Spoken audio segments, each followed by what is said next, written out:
Thank you so much for coming. Welcome to the DeafBlind panel. So you are in for a treat. So first of all, I'd like to go ahead and talk about the ASL program events that have been sponsored here and talk about myself a little bit. My name is Professor Alex Lynch, and I am a teacher here of the American Sign Language classes as well as the Deaf History class that's offered at UVM. And I do work with two wonderful colleagues, Lynn Bierman, right there, and Carrie Agrizovich. She's working right now as the CDI interpreter. So Carrie is not only a teacher, she is the program coordinator as well. So we can credit her for making this event possible tonight. At the ASL program, we offer at least 10 classes throughout the year. And students who are under the College of Arts and Sciences can do a self-designed major in American Sign Language.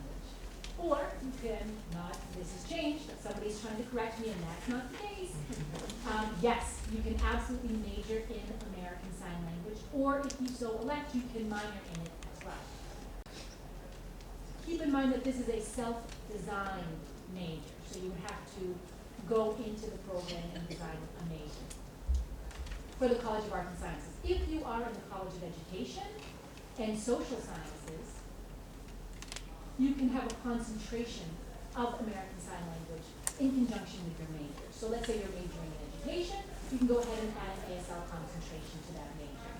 And there's a whole other possibilities as well. If you're looking for more information, if you're curious about these majors and minors, please get in touch with Carrie. And you can find her information on the UVM website, UVM.edu. Yeah, and you can just Google ASL on the UVM website and everything that you would like to know will come out. So this DeafBlind panel is part of Deaf History Month. And you might be wondering why the month goes from the middle of March to the middle of April. And that's because there are so many pertinent events in deaf history that happened during that time period. For example, Deaf President Now and the Deaf President Now protest, where they finally elected a deaf president at Gallaudet University. And the ending of Deaf History Month is from the incorporation of the American School for the Deaf, which was the first deaf school in the U.S. So there's a bunch of events that happened between those two very important dates, which is why we have Deaf History Month in the time frame that we do. So tonight I'm just going to go ahead and talk a little bit about what the situation looks like for our panel. We have two deafblind individuals who have come tonight. Thank you so much for taking the time to come. And we have developed some questions for our panelists, some specifically for Renee, and some specifically for Cohen.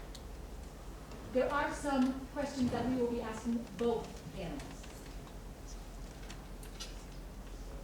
So if I ask Renee a question, he is going to stand up and respond to that question.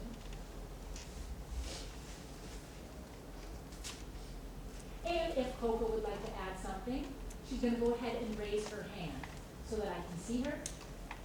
Indicate that she can go ahead and start signing so that we can make sure that the interpreting services are done appropriately.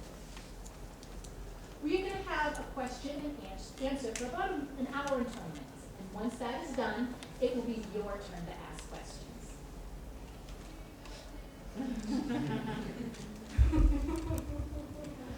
We haven't even started yet, Renee. And just one more thing. Probably about every 15 minutes or so, we are going to suspend the interaction and give the interpreters time to switch. Okay? So I'm ready to begin. The first question is for Renee. Could you please tell me your name, where you live, and what it is that you do, and how do you identify yourself? Hello, everybody. My name is Renee Pellerin. This is my name sign. For very obvious reasons, I suspect. And I live in Waterbury Center, Vermont. Right near the Ben & Jerry's ice cream factory. Just about 4-mile hike down the road. And by the time you walk down there and eat your ice cream and walk back, you can work off a little of it. Let's see, what else am I answering? How I identify myself. Oh, what do I do? Well, for 15 plus years, I worked for the state of Vermont as the coordinator for services of the deaf and hard of hearing. And then I worked for a short time, for about 4 years, for the Vermont Center for the Deaf and Hard of Hearing while they were trying to establish a program for adults, which ended up being relocated eventually. And since then, I've been hanging around at home, being Mr. Mom, washing the dishes, vacuuming, washing windows, every last thing around the house. No, well, that's not quite true, but at this point, I've become a professional comedian and storyteller, and I go on the road and I do trainings and workshops and performances. This past weekend, I was down in Boston teaching a group of novice interpreters about who I am as a deaf-blind person and giving them a little bit of information.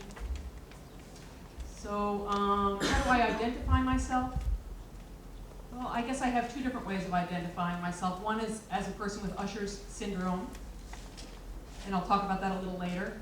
And then the other is as a person who's deaf-blind. Okay. Okay, now on to you, Coco. Hello, everyone.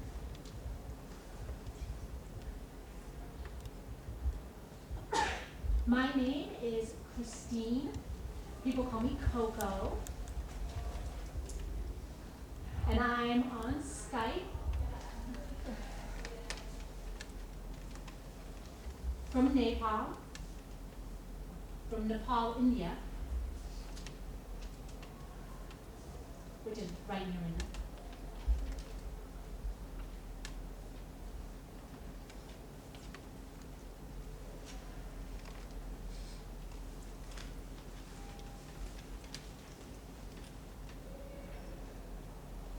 In 2010, I went to Nepal. I had some concerns about deaf-blind people getting access to needed services there. And there are a lot of deaf-blind people here who don't have any kind of support, any kind of services. There's no educational system to serve deaf-blind people in Nepal. So once I discovered what the situation was, I decided to stay and establish a program called the Nepalese Deaf-Blind Program. And I'm currently the director of that program, project, which has been in place for a year. And I also have done quite a bit of traveling to other countries as well. I'm a motivational speaker. I provide trainings on general topics related to deaf-blindness and deaf-blind awareness. And I love my work. In terms of how I identify, I would say very similar to what Renee said. I identify myself as a person with Usher syndrome, which means I have a limited field of vision. I've had Ushers for many years, and my vision has continued to decrease over that time. I'm very involved with the deaf community and with the deaf-blind community as well. When I say the deaf community, that's capital D deaf. I don't know if you're familiar with that designation of capital D and lower D deaf, but I consider myself a member of both the deaf community, deaf culture, and the deaf-blind community. And again, as a member of the deaf-blind community, a person with Usher syndrome, I'm very happy to be here with you tonight, and excited to be in contact with you all from halfway around the globe. It's really exciting. It's wonderful. Now the first question to Renee. So can you talk about the different forms of deaf-blindness?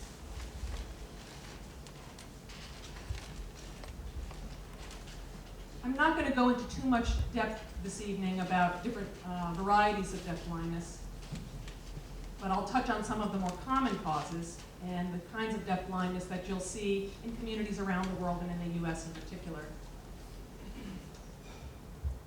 I also have a nice opportunity for folks in the audience tonight who are interested in having a simulation experience to test out what it feels like to have different kinds, different levels of vision loss or limited vision. I have some special goggles for you all to try on.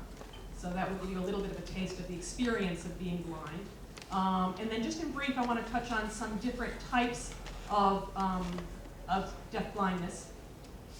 One of them is macular degeneration, and that's where the central vision disappears first. So it's like looking through a donut. You have peripheral vision, but very poor central vision. I used to have a coworker who was a person who could hear at my old job, and I explained that I had Usher syndrome, and this person said, oh, I have macular degeneration. And I thought, well, this is very interesting. He wasn't able to drive, because you can imagine how difficult that would be. You'd have to have your head kind of turned sideways the whole time to be able to see anything. It would be a little bit scary. He actually did drive that way for a while. Frightening thought. Another type of deafblindness is that caused by glaucoma.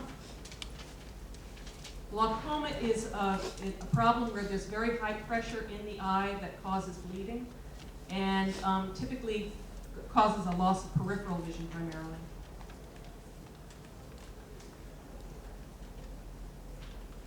It's one of those disorders that, if caught early, can be treated.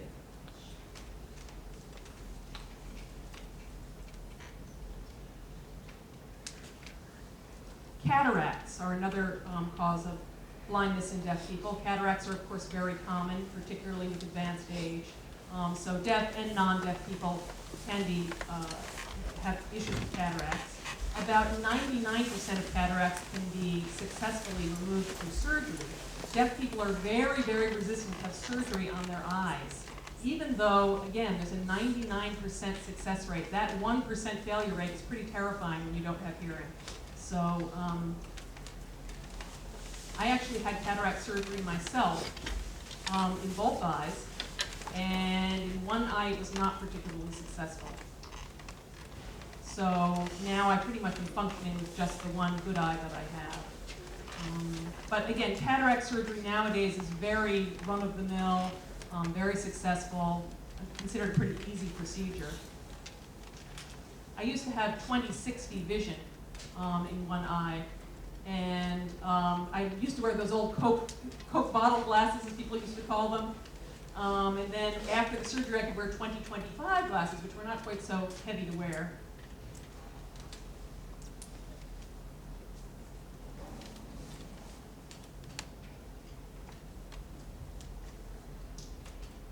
Okay, this is a tough one.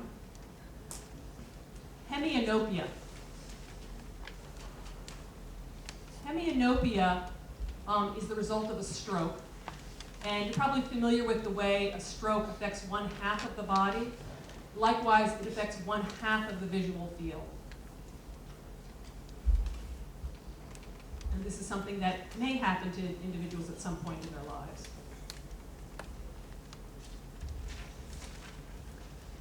Diabetic retinopathy is another cause of deafblindness, and it's also fairly common. That has some success rate for making improvements through dietary changes, or at least stabilizing the condition before all vision is lost. But vision loss is very common with diabetes, so diabetic retinopathy can be a problem affecting the deaf community. There's type 1 diabetes and type 2 diabetes. Type 1 is more severe, typically starts as a child, what's used to be called juvenile diabetes, what people typically use insulin to control. Type 2 diabetes often can be controlled through oral medication and dietary changes and daily exercise.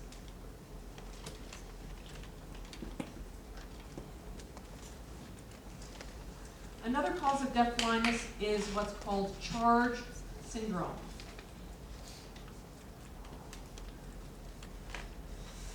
There's a growing population of people with charge syndrome. Charge is an acronym, and I have to use my cheat sheet for this one.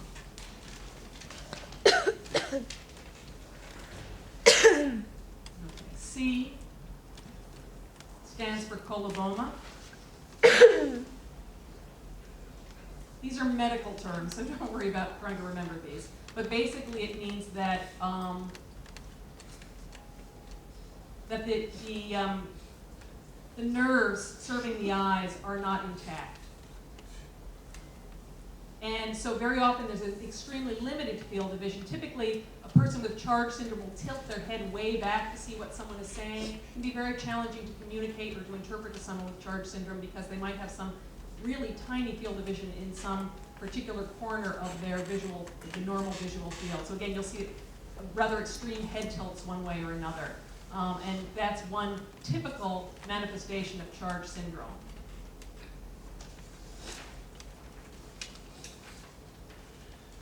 The H in Charge is for heart defects.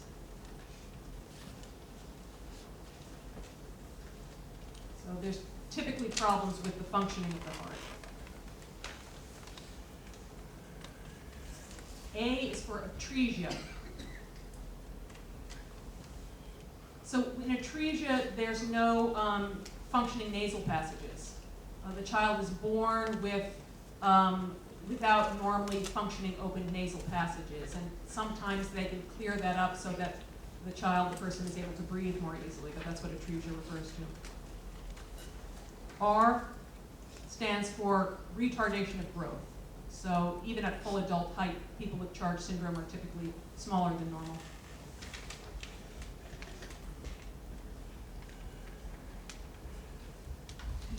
E is for E, anomalies and deafness. Often there's no external ear at all. Sometimes surgery can correct the problem in that an opening can be made into the inner portion of the ear so that the person is able to hear. But typically there is no pinna, no outer ear that's functional. And again, through surgical intervention, sometimes a certain amount of hearing can be restored, maybe with something like a 40 dB, 30 dB loss. So it's still some significant hearing, not a total loss of hearing. Again, the people with Charge syndrome are a growing population. And not every person with Charge has every one of those anomalies that I listed. Oh, I skipped a letter, sorry. Whoops, G. G stands for genital hypoplasia.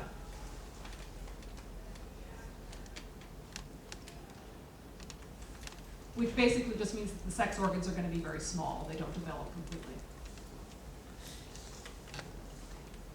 So that's, those are, again, the Charge syndrome is a group that's growing with medical advances, medical technological advances. There are more options for treatment for people with Charge syndrome in terms of being able to open up the nasal passages and the ear canal, and just to give them an opportunity of life. Years ago, some of these people probably wouldn't have survived, but more and more we're seeing an increase in their numbers throughout the US and throughout the world. Okay, retinitis pigmentosa.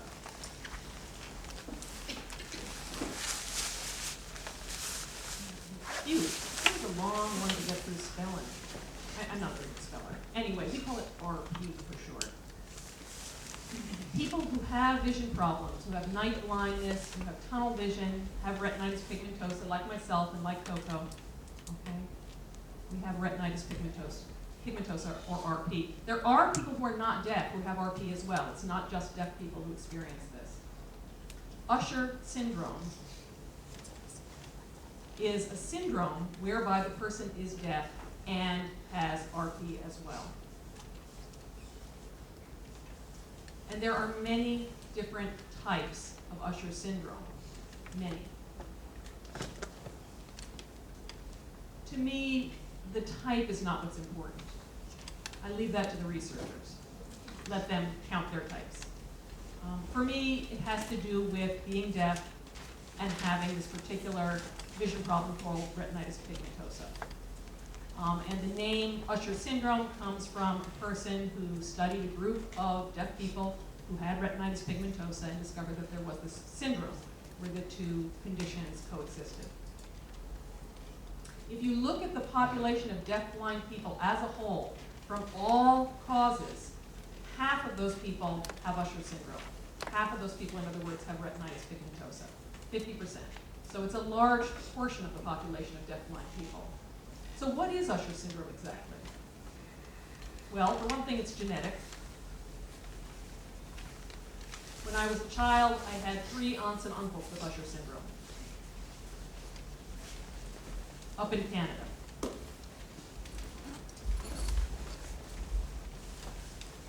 And then my generation, there's me and my brother, who both have Ushers as well. So that's 5 of us in one family. I also have a niece who's married and has had a child who they just discovered is deaf. And so this child also may end up being someone with Usher syndrome. It's a little too soon to say. So it's clearly got a genetic link.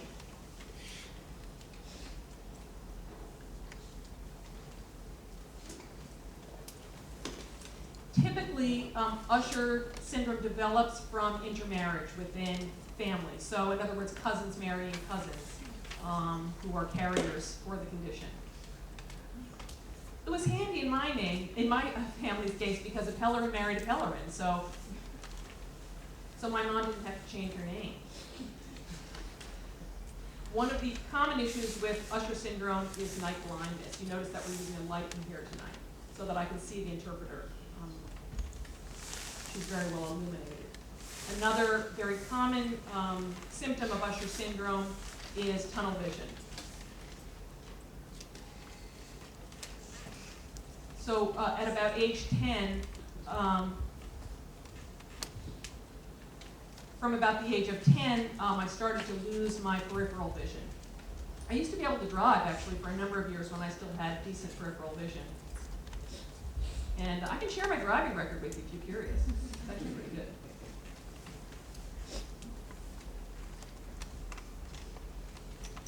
So tunnel vision. Developing tunnel vision is a very common part of Usher syndrome, and so eventually it becomes useful to use a cane or a guide or something like that for mobility purposes. If and when you put on these goggles tonight, you'll get a sense of how this works. The goggles are shaped like a funnel, and that funnel gives you a sense of the way that both Coco and I now see. One important final comment about the goggles. If you're curious about trying them on, I would recommend you head out the door and start walking around. I don't want to take a liability risk for anybody who might wind up in a bad way as a result. So don't go too far. Okay, my next question is to Coco.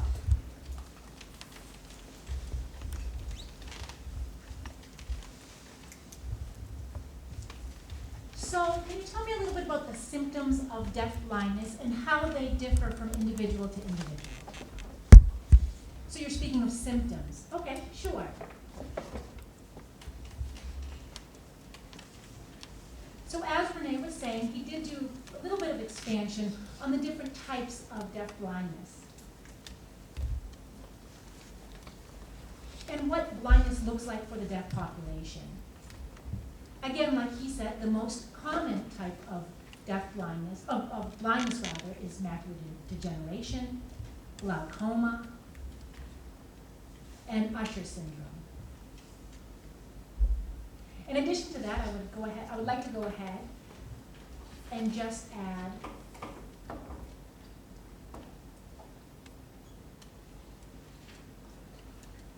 optic atrophy.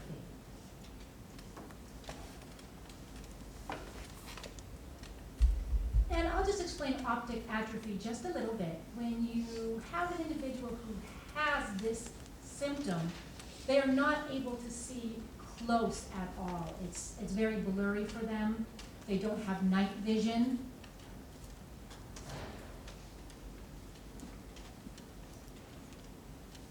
And people who have optic atrophy, sometimes the assumption is made that they have Usher syndrome, and that is not the case. And for them, they are born this way. This is a vision problem from birth, and it's this blurry vision that they get. And they also have tunnel vision and may ultimately lose their vision entirely. And just one other thing I'd like to add about Usher syndrome as well. When you're speaking of retinitis pigmentosa, And I will go ahead and just, spell it on out for you because it is a long word.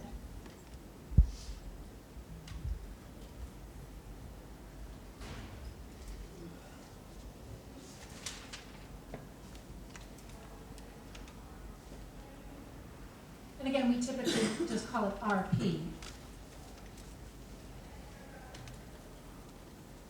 Like Renee said, this is an impairment that both individuals who are deaf and not deaf can get. And oftentimes, an individual will be born and have perfect vision, can see at night, has peripheral vision, and it isn't until some point in their life, usually at a young age, between 5 and 8, maybe up to 10, maybe even older, they start to notice this narrowing of their vision. And their field of vision gets smaller and smaller over a period of time. Sometimes it will start as an obstruction during the nighttime, like a night vision field of blindness, and then it will get progressively worse. And again, like Renee said, an individual by the name of Usher did study a population of individuals who were deaf who had retinitis pigmentosa, and discovered 6 different types of Usher syndrome. And I thought there were only 4 types, but there are in fact 6. So individuals who have retinitis pigmentosa, who are in fact deaf, are labeled as individuals who have Usher syndrome.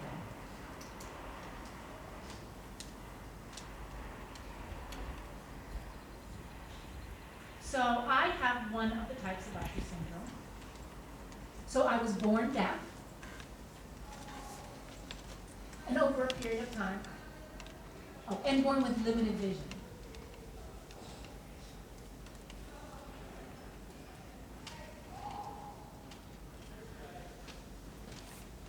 The second type of Usher syndrome is somebody who was born hard of hearing and has limited vision and may maintain some of that hearing ability or may become deaf at a later point in time. That's the second type. For individuals who have type 2, Usher syndrome, balance is not an issue for them at all. So for type 3, an individual is born with the ability to hear, but loses their vision and hearing over a period of time. So they become deaf or hard of hearing and blind. That's type 3. And that is the most common type was the most common type until about 5 or 8 years ago, when there was another doctor who did some research and found a group of individuals who were deaf with Usher syndrome, and the commonalities of that.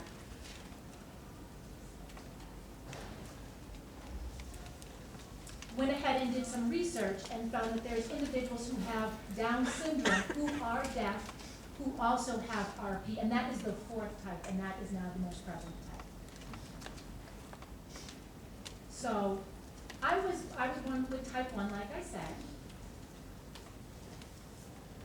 And for me, meeting individuals who were deafblind for the first time,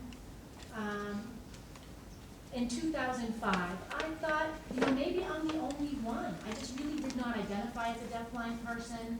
I felt very isolated. I'd say I have Ushers, but I never really accepted the identity of being deafblind. And for me, I don't know how to communicate tactily. This is in the past, obviously. I didn't know how to use a cane. I really didn't identify as a deafblind person or really recognize the deafblind community.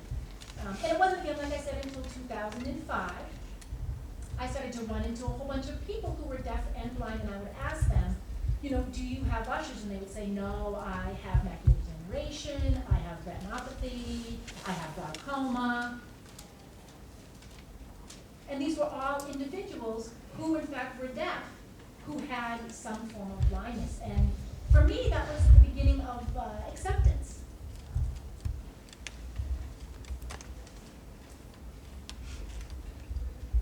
So for me, although I identify as a deafblind individual, and though other members in the community identify as deafblind individuals, their deafblindness comes from a variety of reasons.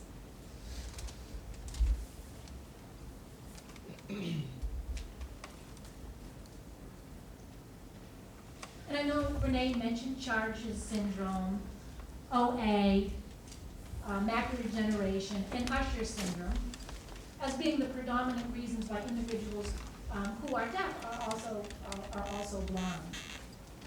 There are some elderly deafblind people who will not get the cataract surgery, even though they cannot see. They can't see to drive, or their driving is a little scary. And I wonder to myself, do they identify as deafblind?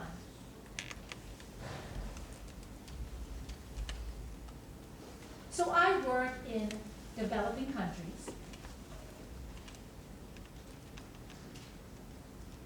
And for me, I see deafblind people in these countries that I go and visit, and oftentimes it's because a mother is pregnant and they cannot afford medical care, or there is no medical care, and the mother becomes sick while she's pregnant with the baby.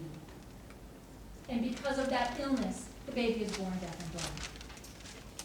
And sometimes they have no vision and no hearing right from birth.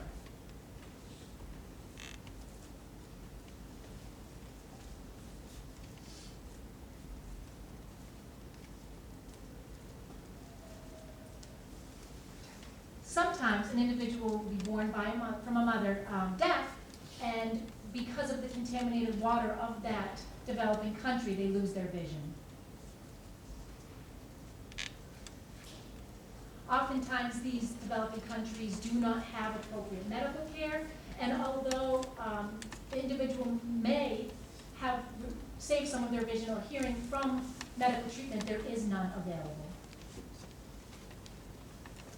So where I am in Nepal, I did a lot of research to find out what's going on with the medical situation here in Nepal, and where are the eye doctors, and what does the deafblind situation look like, and where's the deafblind population, and that's the work that I'm currently doing. Thank you very much.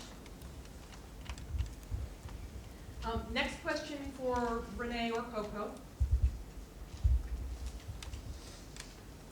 I'll ask the question and wait a moment for it to be interpreted, and then whoever puts their hand up first can respond. Okay, next question.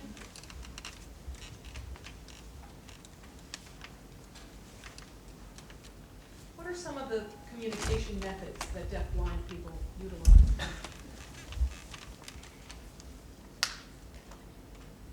It's great when you have a deafblind person trying to communicate with a deafblind person and neither of us can see or hear each other. It's a little challenging. So there are a number of different communication methods. Could I have a volunteer from the audience step up? A volunteer, please. Come to the front of the room. Come on, come on. I don't bite. We got someone coming up? I can't see you, so you have to come all the way up to me. Do we have a volunteer? Okay, touch me right on your hair. Ah, all right, there she is. Very good, thank you. What's your name? Do it again. Amanda. All right. Her hand's shaking a little bit, but I think I got that, right? Are you nervous, Amanda? Yeah, a little bit. Okay. So, what I'm going to try to do is to demonstrate some different communication methods. Since my vision has begun to deteriorate, remember I talked about these funnel goggles that we'll try in a little while. There are a couple of different approaches that may work, depending on the situation. So for instance, Amanda, if I could have your hand again. Let me have your wrist, okay? So sign something, just go ahead and sign. Hi, okay, good. How are you? Okay, fine. I'm fine, thank you.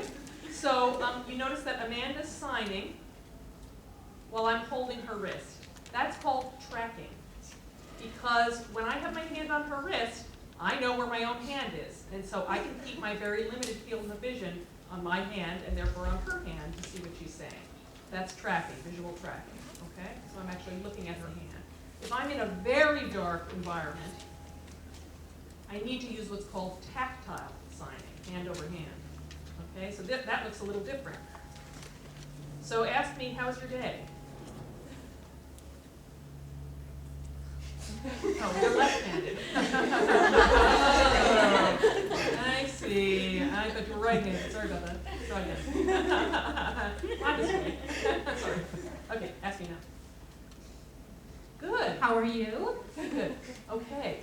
So this is often done with two hands. So you saw I took her right hand first, and that's one way of doing it, one-handed or two-handed. And the person who's signing just signs in the normal fashion, and the deafblind person rests, in this case, my hands on hers.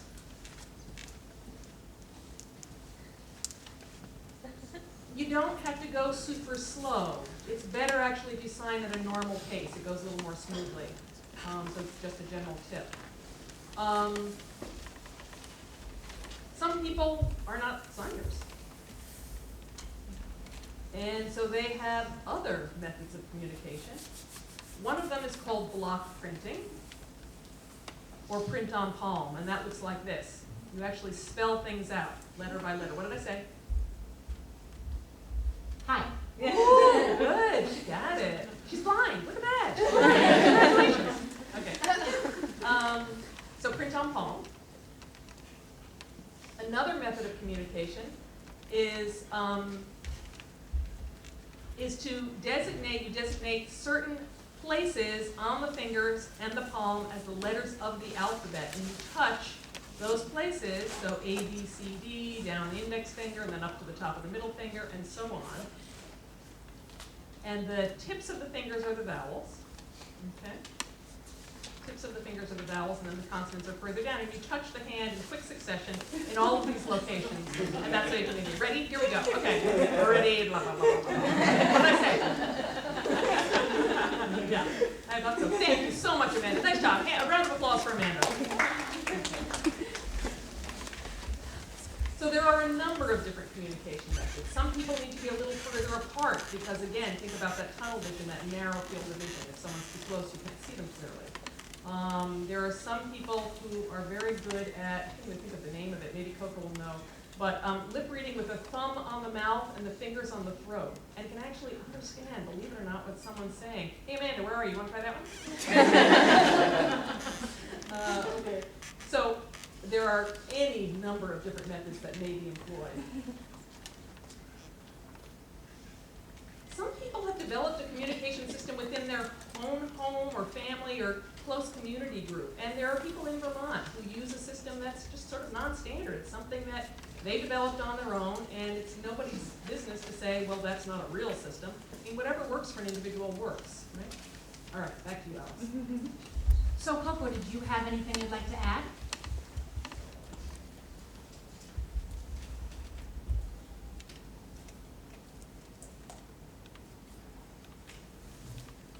So when you have an individual who is deafblind, and let's say I'm sleeping and there's a fire in the house,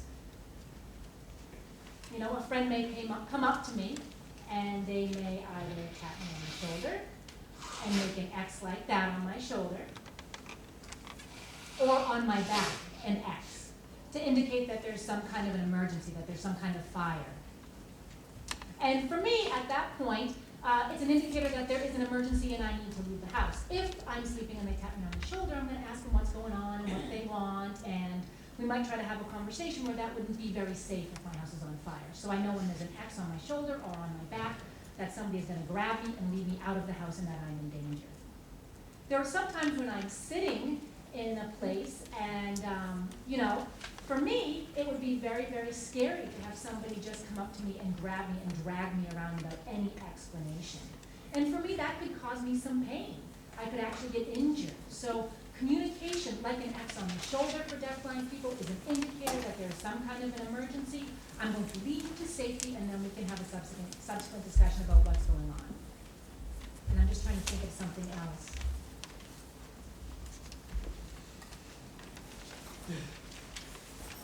So the system that Renee was explaining where the alphabet is on the hands, that's called the two-handed manual system. And individuals who grew up using an oral method of communication oftentimes use that system. And in Europe, there's something called the Lorm method, which they use. And it is a very complicated method. I have not been able to use it. It's almost like a print on palm, where there are letters of the alphabet indicated on the hand. For this is very time consuming. The two-handed manual is also very time consuming, and individuals struggle with it quite a bit. If you could imagine my name, which is exceptionally long, would take about 5 minutes to go through, doing each letter, C, H, R, I, S. You can get my drift. It would just take a really long time. So for me, finger spelling my name using, a tracking system or, just finger spelling my name is about 30 seconds. Even tactily it takes about 30 seconds. So as a deafblind person, I really have a hard time accepting the communication difficulties that sometimes crop up with the time that it takes to communicate. And for me, it did take me a long time to accept my Usher syndrome. I started to lose my vision at about 8 years old and was really in denial until I was about 23, 24. So imagine that, being an 18-year-old deaf girl going to the university and seeing all of these deaf people signing and I'm signing away and everything's great and struggling to communicate with them because of my vision. Being out at night and not being able to see and needing additional light and not asking for it. And I always felt like, I didn't want to burden people by putting the lights on or asking them to turn the lights on. And because of that, I missed a lot of information and had a lot of communication breakdowns in my life. And really had a lot of frustrations. And it wasn't until a friend of mine said to me, I'm very frustrated talking with you. I think we need to do something about that. And at that time, I had not met a lot of deafblind people. Deafblind folks were fairly rare, and the concept of tactile communication to me was very foreign. I did see that they did attend a deafblind class, and it was in that class that I saw all the different approaches for communication and all the different types of deafblindness. And realized then that it was not something that I had to suffer with. But it took a long time for me to understand that. So I know that there might be people who are uncomfortable with the concept of deafblindness, and might feel uncomfortable or awkward with communicating with me, but I'm perfectly happy just going up and telling them the best way to communicate with me so that they can feel comfortable and that we can feel comfortable and have a conversation. If I could say one thing to you all, if you are going to talk with a deafblind person, if you could please wash your hands before you go and start talking to us. Don't sneeze on your hands, wipe your shirt, and then just go ahead and grab my wrist. That's kind of gross. That really freaks me out. That would be great. Thanks. The next question.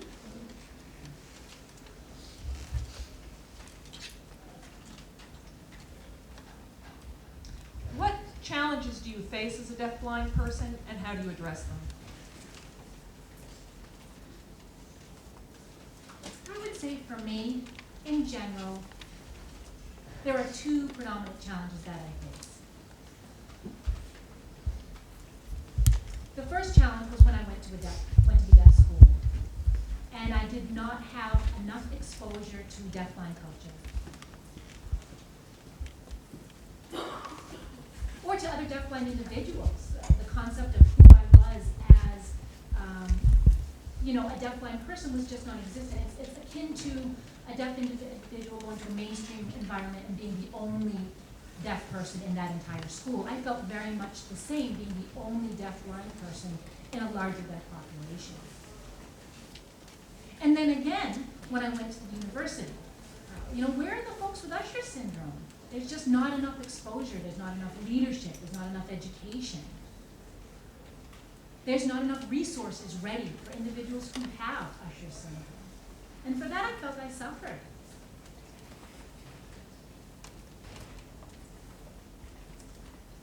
You know, it wasn't until much later that I learned how to communicate as a deafblind person. And the stereotype with individuals who are deaf. They look at people with Usher syndrome and they may treat them differently. Even though I'm an individual who was born deaf and uses American Sign Language. And not all deaf people are like this, but there is a stigma in the larger community that deafblind people are somehow separate from the deaf community and that we are not included in that community.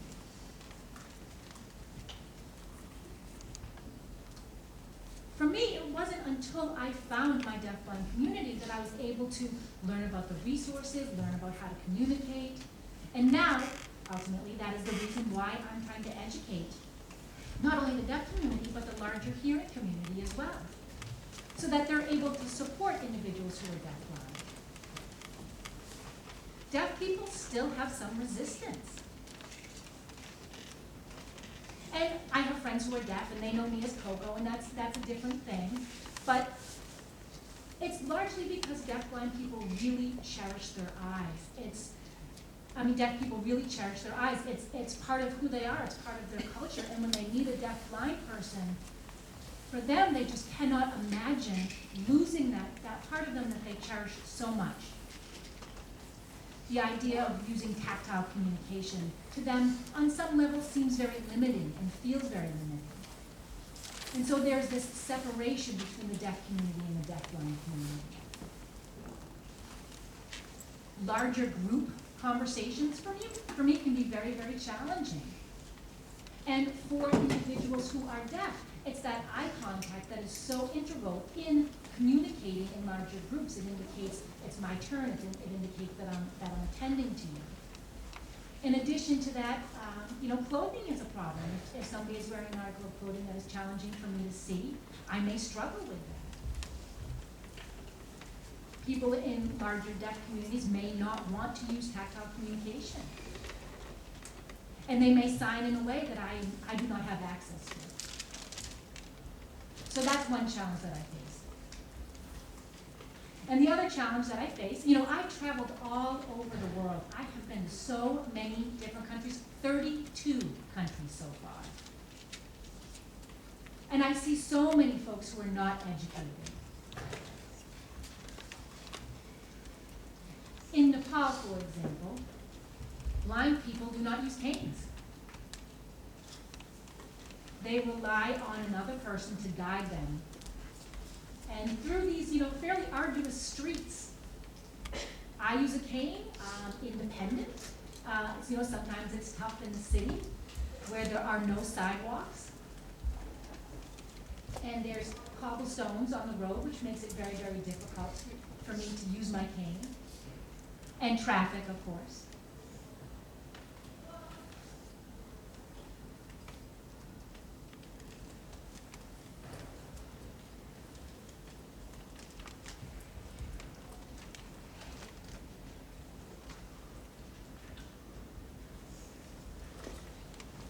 So in Nepal, there's no driver's ed for deaf people, so they don't have access to driving. And for me, if I'm out in the streets of Nepal and I'm walking on the road and there's no sidewalk, I'm with my cane and there's cars and there's people and there's no concept of what a cane means to this population. I have a white cane that people can see. And when I'm in, North America, people see the cane, they know what it means. But in other countries, the cane is not a symbol of blindness for a lot of people. They don't understand what it means. Which is why it's so important to provide education to the world, really, about issues of blindness and what it is that blind people do to get around.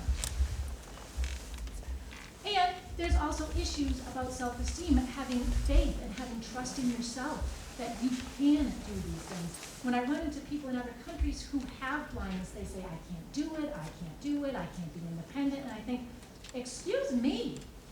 Look at me, look at Renee, look at our communities. We are able to do so much. Ask us we're a resource. You know, if you ask me how you can do it, I will find a way to do it. I will support you in the best way possible. And when I have these conversations with the deafblind people in these other countries, they will say to me, this is what I would like to do. I would like to be independent. I would like to have all of these things in my life. And it's really important that we provide those things for these people and support each other as a worldwide community. All of a sudden, all these avenues were closed to me, and my life changed dramatically. All of a sudden, I had to depend on someone else to give me a ride.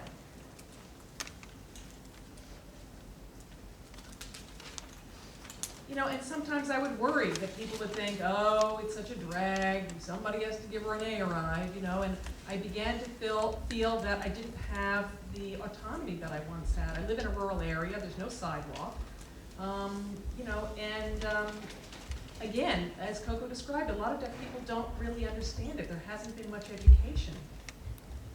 And now that I've gone through this sea change in my own life, I've found myself becoming an educator like Coco, teaching workshops occasionally, trying to expose people to the experience of deafblindness, people in the deaf community, people in the interpreting community.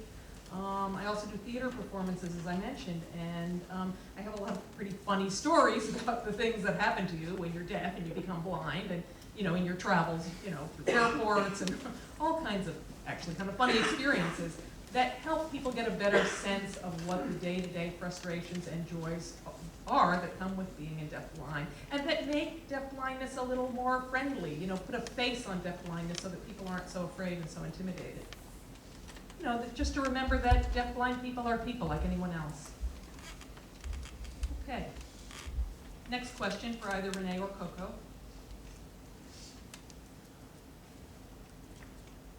Is there a deafblind community? And if so, how does it differ from the deaf community? Like I just commented,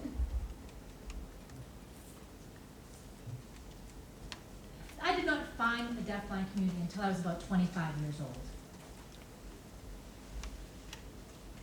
And like I said, the deafblind community consists of individuals who have a variety of reasons for their blindness.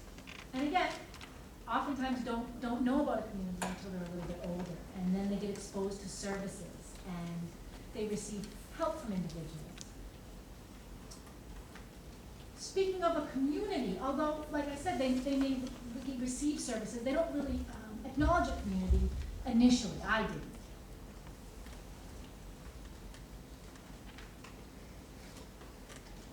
Again, many of those people, like I've said, were deaf first.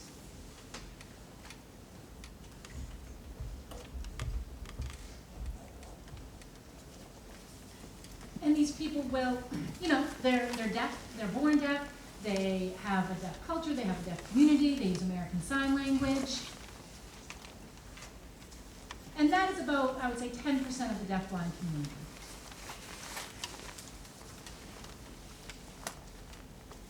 And again, signing for these people is oftentimes their primary use of language. And really, these people struggle with their blindness, their deaf blindness. When you think of a deafblind community, for me, I think of the deafblind communities in North America and in Europe.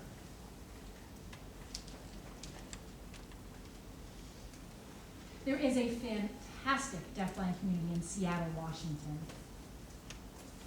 And they have about 500 deafblind people who live in one area, in one state. And of that 500, 200 or 300 live in Seattle. And because of that, there are fantastic programs for deafblind people there. They have trainings, they have SSP trainings, there's support services, there's employment opportunities. The community really coalesces, and they're very, very close. They have a lot of events. They have a deafblind retreat and a deafblind camp. And as far as deafblind interpreters, they are the best in the country. And you really feel part of a deafblind community when you're there. It's a very, very strong community in Seattle. And again, these are people with Usher syndrome, people who were born deaf and became blind, people who were born deaf and blind. It's just the way the community works. In America, by and large, there are pockets of individuals who are deaf-blind. Vermont, not so much, but in Boston and New York, we do have a deaf-blind community there. In Europe, they have a deaf-blind association, and they have deaf-blind groups that get together. Again, in these developing countries, like I mentioned before, you do not see this type of community, largely in part because there is no education. There is no awareness of the potential of a deaf-blind person, and no opportunity to connect with other individuals who are deaf-blind. In Nepal, we just set up an agency, an association, and we are pulling in deaf-blind folks, and I'm hoping that that will be the beginning of a deaf-blind community. And my hopes are that this deaf-blind community, these deaf-blind people will see not only themselves as deaf-blind individuals, but members of a community who can share experiences with other members, to see that they are not the only individual who are deaf and or blind. Hopefully, communities like this will be able to share resources and support each other. We'll be able to do SSP trainings, which is support service providers. This is somebody who is not an interpreter. An SSP is somebody who is a visual guide. So for somebody like me who cannot drive and cannot maybe see in certain situations, I don't need to have an interpreter there for me. I can have an SSP, and this person could be deaf or not deaf, and this individual and I will go to the clothing store together if I'm looking to buy some clothes, and they will go ahead and let me know what clothes are on the rack. You know, this is a pink shirt, it's $19, it's a size medium. So they will provide the visual information that I need to buy clothes or go food shopping or do whatever it is that I need to do during the day. And it is a great support system. Not many deaf-blind communities have SSPs. We have interpreters, we have the deaf community, we have deaf culture, but SSPs are a different thing that is not found very often.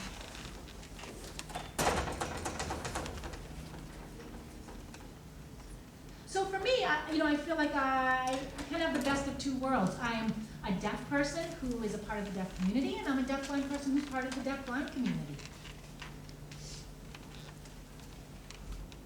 For individuals who grew up in an oral environment, speaking and not signing, they may not identify with the deaf community, and they may identify as an individual who was blind first and then deaf.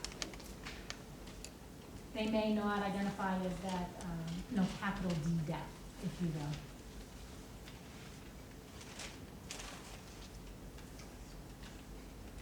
So Renee identifies as a deaf-blind individual, and I will now see if he has anything to add. Thanks so much.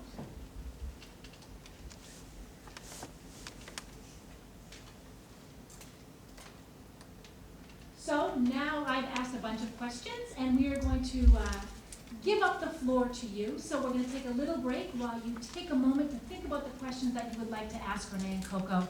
We'll give you about 5 minutes to put together your questions. All right. So you had a few minutes to come up with some questions. If you want to speak from your seat, that's fine. The interpreter will come up and sign your question at the front of the room. If you'd like to sign your question, some of you brave ASL students out there think you got the stuff it takes, come on up front, sign your question.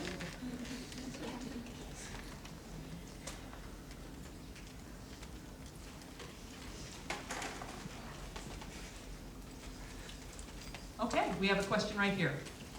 This is for Coco. About how many people are you working with now? What is their ability to communicate when they first come to you?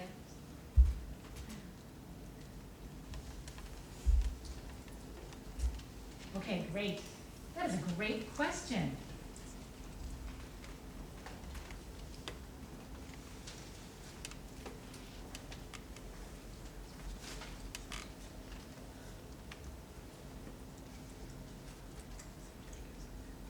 So when I was first in Nepal, I introduced tactile signing to some of the individuals that I had met. And because of that, people would say, oh, I know a deafblind person over here, I know a deafblind person over there. And this is pretty much the case in almost a bunch of the countries I went to, in Thailand, in Cambodia. It was word of mouth.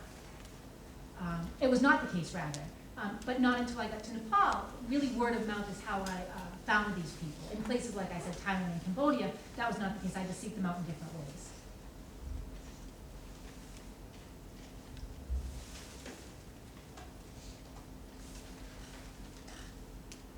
So I would find these deafblind people in cities, and they were often isolated.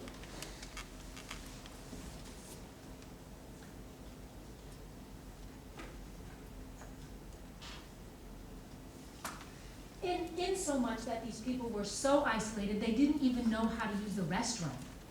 They would defecate on themselves, and they would be using diapers and had to get changed. They didn't know sign language. They didn't know anything.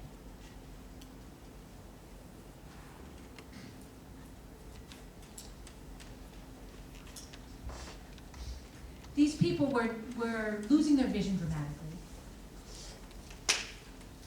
And I decided to stay with them and work with them as best I could.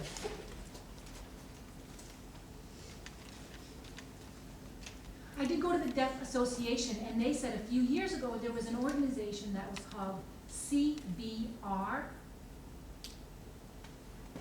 And this organization traveled across Cambodia and worked with, Nepal, and worked with individuals who were blind.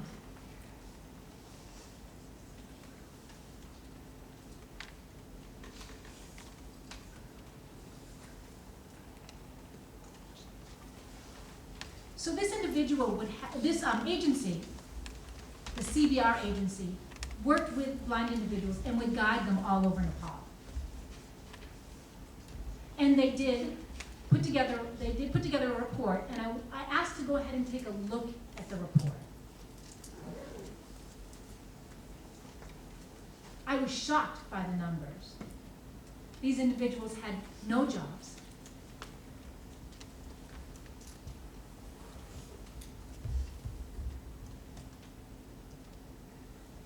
And it was hard to find them. They were really, for me, found through the deaf organization. The members of the Deaf Association knew these individuals were deafblind. And I went and interviewed, in 2 days, 10 deafblind individuals. And next week, I will be going to, the following week, rather, I worked with interviewing 20 deafblind individuals.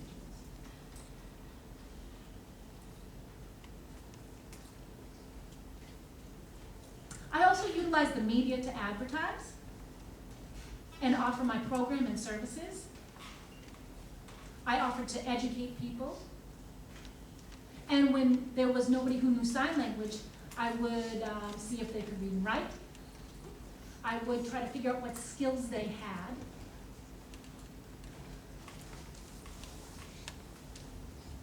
And in the near future, I'm hoping to set up a skills center for these individuals. So when I went and interviewed these 30 people, I went to assess, did they know sign language?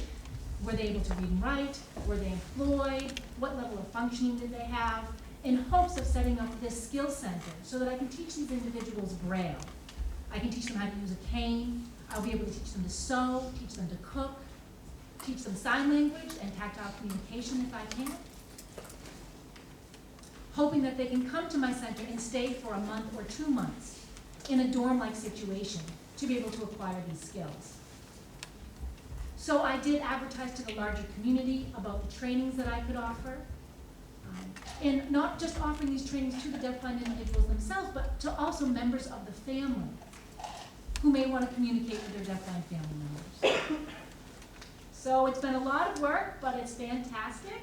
And I get volunteers from all over the world who come, and they'll stay a month or 3 months, and they'll help me with my project. It's really cool. So if anybody out there in UVM land is interested in volunteering, my program would be very excited to see you. Just feel free to contact me. You're a performer. Where do you perform, and what is your favorite thing to perform?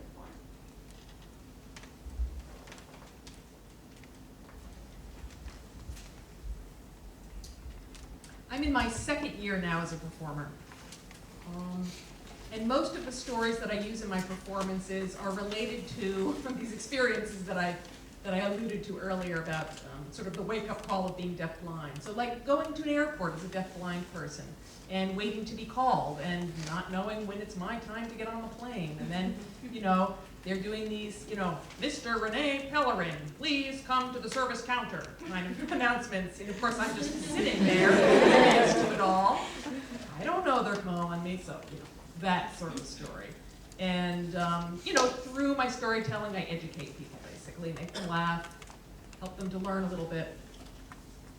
And I started taking my show on the road, primarily around the New England area. I've gone further afield once or twice. I was in Michigan a couple of times. But most of my travels so far have been in the New England area, and I'm hoping to expand my territory. I'm going to New Jersey shortly, Boston a few times. As I mentioned, I was teaching newly state-screened interpreters. State screening is a concept that some states have where they have a credentialing process that's different than the Registry of Interpreters for the Deaf. It's kind of a preliminary screening process. So I've done some training for novice interpreters, which included some folks from New Hampshire, some folks from Maine. Trained a bunch of people, both deaf and hearing. I also went to Timberfest in Maine, had a large audience there. And then in May, I'll be doing a show in Boston again. So going to a bunch of different venues. My favorite story, though, is the airport story. It's about a 25-minute long story, all the ins and outs of that happy little experience. Okay. When you travel to other countries around the world, do you have to learn a new version of sign language for each country that you visit?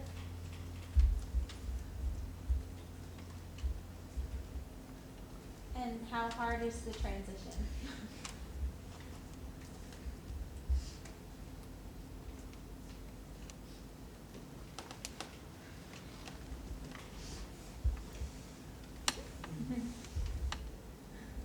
I love trying to learn different sign languages.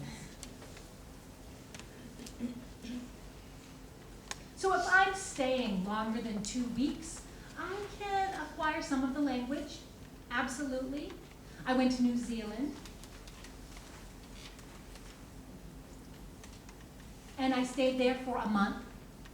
And it took, you know, obviously more than 2 weeks, and I felt like I really picked up New Zealand Sign Language fairly proficiently. For me, I find it very easy to acquire these languages, and I think it's because they're tactile, they're kinesthetic.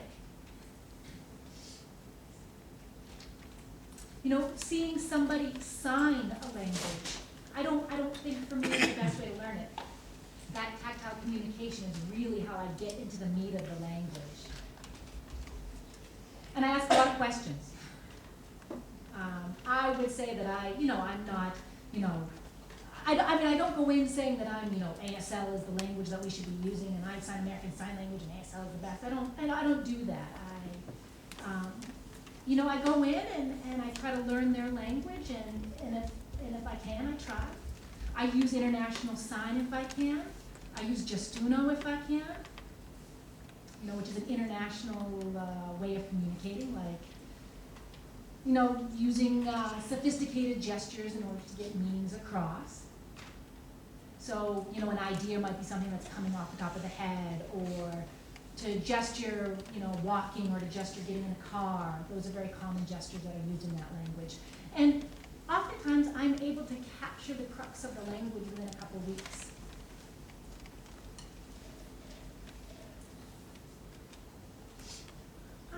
I feel that I am fluent in Australian Sign Language, New Zealand Sign Language, and probably a few others. For me, it's a great way to feel connected to the world and feel connected to deaf people. And oftentimes I get the deaf-blind people can't do that. I can't communicate with you. You're a deaf-blind person. And that's not the case. And once they realize that, communication becomes very, very easy.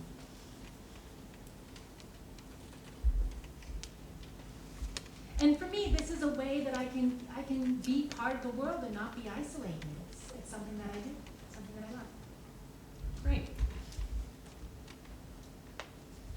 Could I just add something to that? I used to travel quite a bit myself, and we were in Slovakia some years ago. My wife's family is Slovakian, and so we thought it would be an interesting thing to go and meet up with some family members and relatives there. And the English language would have been pretty useless to us. You know, we know maybe a few words of German, they know a few words of English. But one day, you know, here I am, a deaf person in another country, and well, what do deaf people have? We have our hands, we have our gestural system. So I picked up a bottle, and I said to one of Joan's family members, "What is this stuff?" I pointed to it and said, "What is it?" It was a bottle of mouthwash, and they were trying to tell me in German, and I didn't know what they were saying. And I said, "I can explain it. Here's what it is. Wash."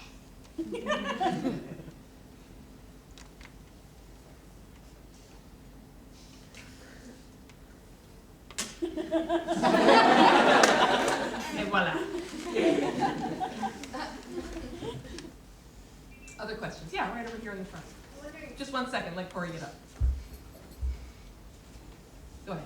For either, wondering what your thoughts are about sending a deafblind child to a school for the deafblind versus a public school and having an intervener.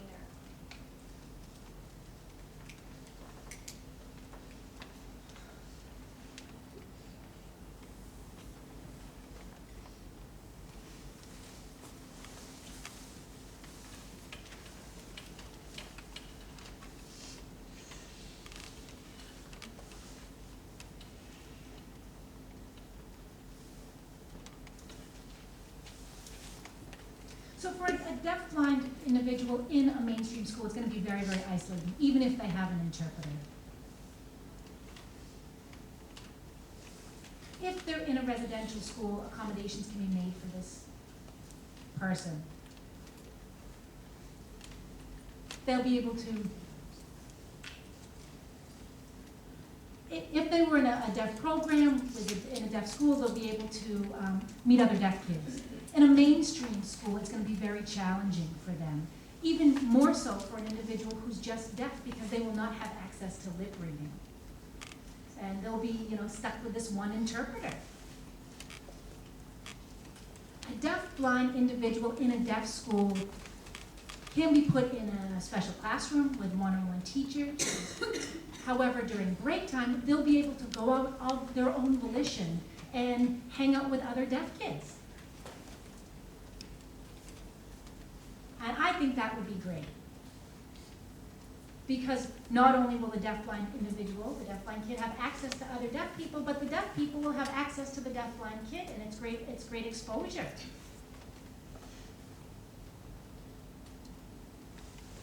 In a situation where you have a deaf school where there aren't any deafblind people, deaf kids don't grow up knowing anything about the deafblind community. And when they meet a deafblind person, they might have fear, they might be afraid to communicate with them.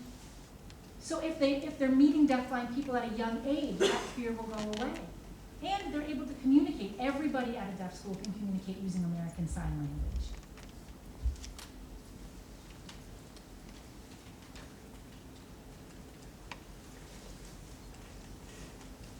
For me, a deafblind kid at a school would be very difficult. It would be very difficult for them to learn how to speak. Even if they're implanted, that would be if they have a cochlear implant, that might be a problem. I just feel that they'll be very isolated. And communication to them will be very, very difficult.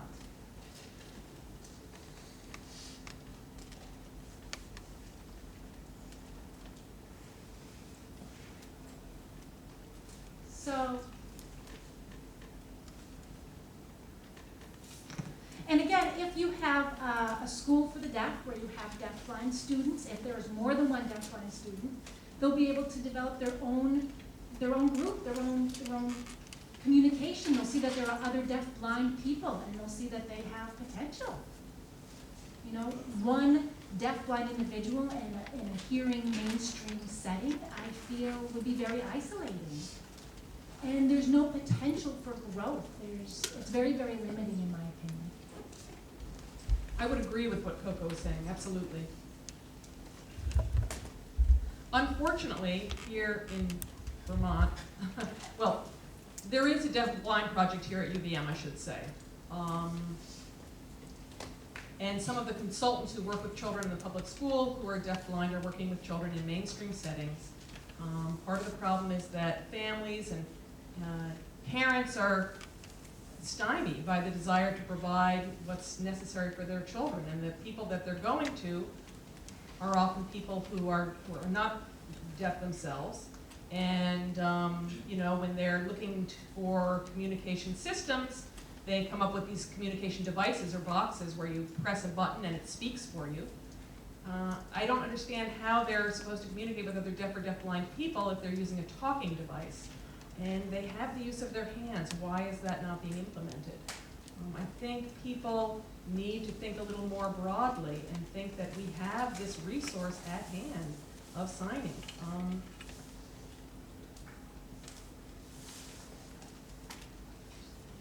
When, for instance, I recommend that a mother send her child to the Perkins School in Boston, Perkins School for the Blind, to do an assessment. They have a deaf-blind program there.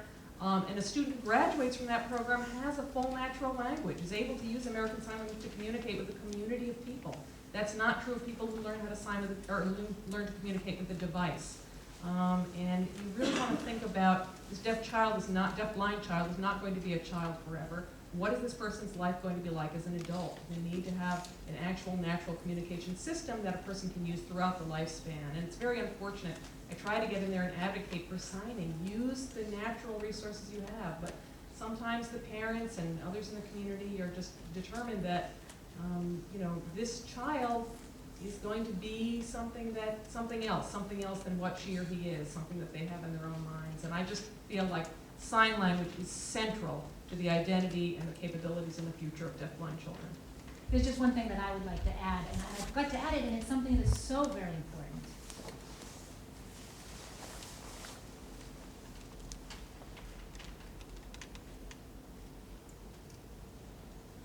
So I'd say one of the big challenges with parents who have a deaf child is education, and oftentimes that child goes into a public education in a mainstream setting where they are not allowed to sign. And I know many kids that are like that, and then they find out later that this child has Usher syndrome. So the child does not sign, now has Usher syndrome, and the parents would like to keep them in the mainstream setting anyway. The child, you know, is a teenager in his 20s and is using, you know, an oral approach to communication. They do not know any sign language and are losing their vision. And for them, trying to communicate with somebody using their lip reading skills is very, very arduous. And they don't accept their deaf identity. They don't accept themselves as a deaf person because they don't know sign language and they don't know the deaf community. They've always used speech to communicate, and ultimately they completely lose their vision and are so wholly stuck in struggling for communication. They can't communicate with their family or their friends. They don't know sign. Nobody they know knows sign.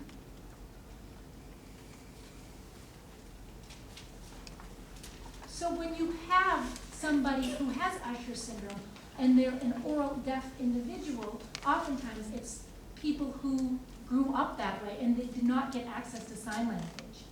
And they're stuck using these manual handing systems that we talked about earlier today. And I so much disagree with this methodology and this approach to teaching deaf-blind people. That type of communication is very difficult to learn. I mean, sign language it's a natural language. It's easy to learn. Oftentimes when these deaf-blind individuals who are oral and rely on lip reading and speech to communicate become completely blind and use a manual, a hand system to communicate, it is often only their families that know it, so they cannot communicate with a larger population. You know, they learn that, or, you know, they learn the fingerspelled alphabet, they learn the ABCs. It would actually be better, rather, if they learned the ABCs, because then they could communicate to more people.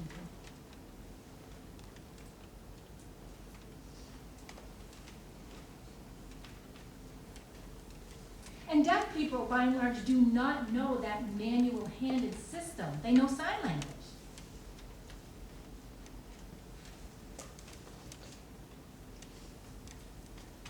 And if you have a deaf-blind individual who knows sign, the likelihood that the family knows sign, that the friends know sign, it's very, very likely, it's probable. And then you have a larger deaf community with which these folks can communicate.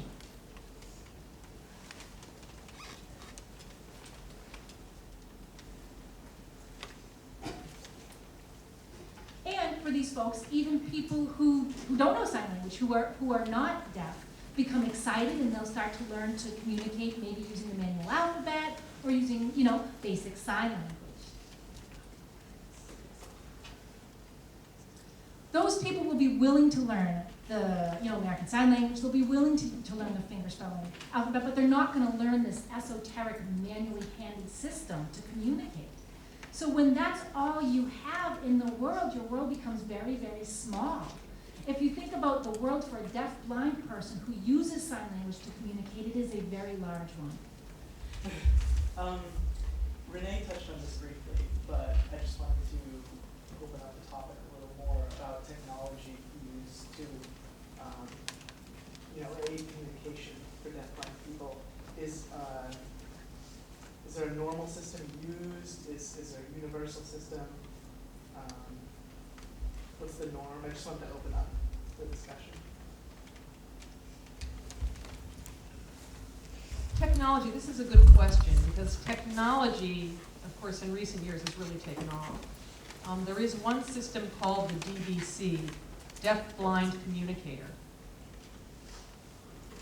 The Deaf-Blind Communicator is a Braille device that can be typed on one side of the device and read on the opposite side, so that two people can sit together and have a Braille conversation back and forth.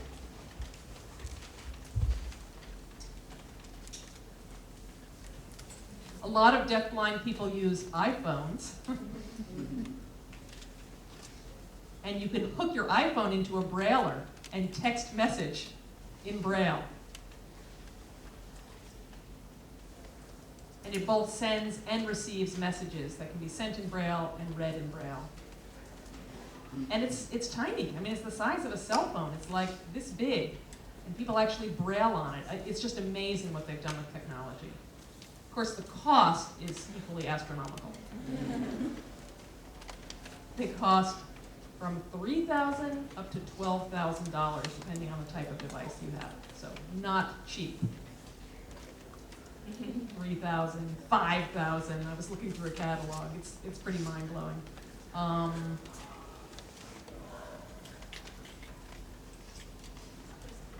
Sometimes I travel with a backpack full of these technological gizmos that people are using nowadays.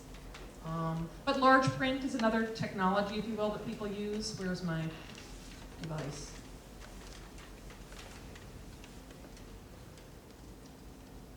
So,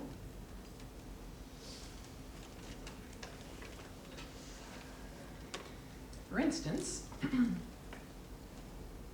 come on.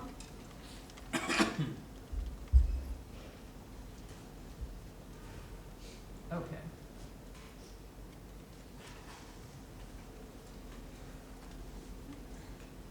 And let's see.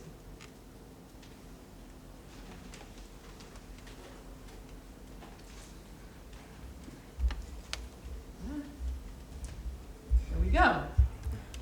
You could read the newspaper in large print format on your iPad. That's really cool, Renee. Nice, huh? Really large.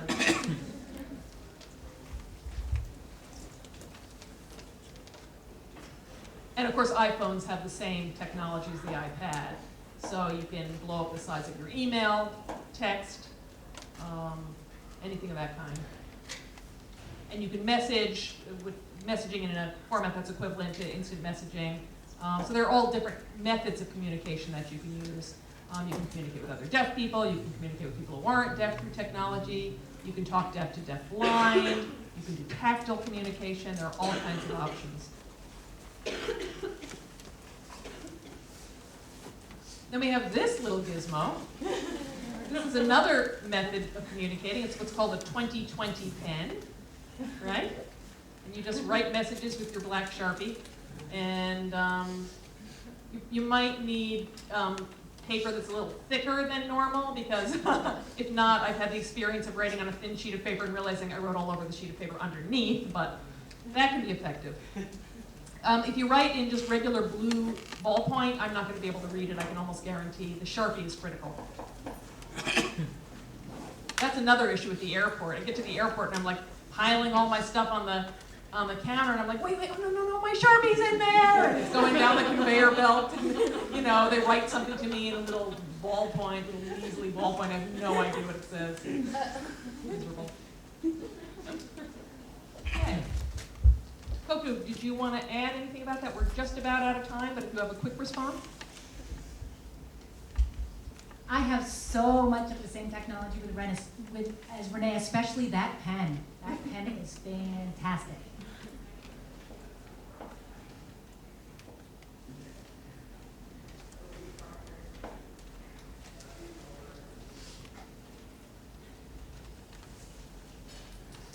You know, it's funny, a lot of people ask me if I can have children. And they worry about deaf-blind people raising children. And I have, deaf-blind friends who are nannies. And, there's a lot of technology available for parents who are deaf-blind and for folks who cannot hear and cannot see. So, for example, if you have a baby room,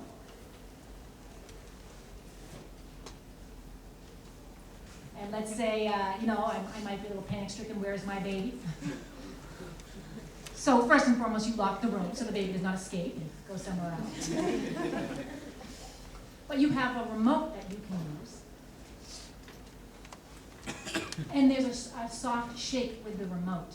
And it's almost like a GPS, it's almost like a radar. So as I position myself, I hold on to this device, and it will shake gently, but more and more substantially as I get closer to my child. So there I can find my baby. It's a very, very cool technology.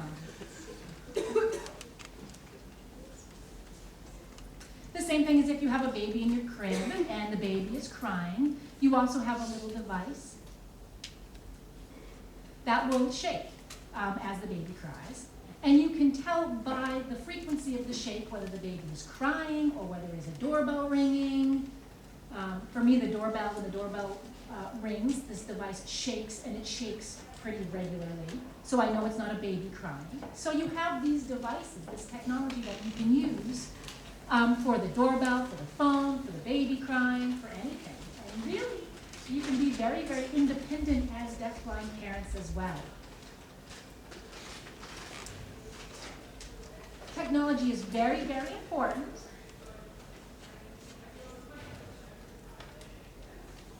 And especially in America, this technology is not always free, which is somewhat ironic. Renee is talking about the very, very high cost of that DVC device, which is between $3,000, $5,000, sometimes more.